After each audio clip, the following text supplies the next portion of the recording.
Жалпы ушул турган керемет үйгө канча убакыт, канча каражат кетти жалпы? Бул үйдү биринчи эле кылып салган жокпуз. Анткени 2007-2008 жылдары бул жактан ушул участокты Альбина экөөбүз сатып алып, кадимкидей эле мурунку азыркы заманбап курулуш материалдар жок кезинде кадимкидей эле жана саман менен үй салганбыз. Ошондо ушул жерде болчу мурунку эски үйүбүз.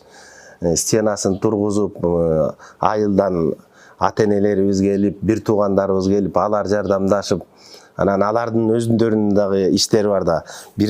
Канча бир убакыт жардамдашып кеткенден кайра Альбина экөөбүз анан ушу улуу кызым Мадалена как раз ошондо бир 6-ларда болуш керек эле. Үчөөбүз өйдө жакта квартирада турчубуз. Биякта бир абам бар, ошонун времянкасында. Анан ушул жака жөө басып келип, кадимкидей лай чылап, суу сатылчы чоң бочкалар менен суу лайды чылап алып туруп, күндө келип бир 50дөн 100дөн кылып кирпич куюп, фронтонун көтөрүп, ушул жака эски үй салганбыз. Бул жаңы үйүбүздүн салынганына мына 1 жыл эле болду. Анан бул жактан бир бизге неме түшүп калды, предложение болуп калды. Ошондой азыркы строй компаниялар бар го, ошолордон силерди тааныйбыз, силерди сыйлайбыз. Анан биздин жардамыбыз болсун, материалга гана акчасын неме кылсаңар, курулуш жагынан биз жардам берели деп бир компания ушул үйүбүздү жаңыртып тургузуп берди.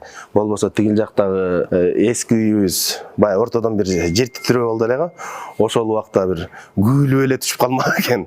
Анткени бузуп атканда бул жактан келип элдер деле көргөн мындай реклама сыяктуудай кылып туруп буздурганбыз эски үйүбүздүчү. Ошондо кичинекей бир экскаватор менен келип туруп 5 мүнөттүн ичинде эки жакка чаап туруп тазалап салганда бир чети Кудайды деле жакшылап үй салып алсын деген бир жолго салды окшойт деп ойлойм да.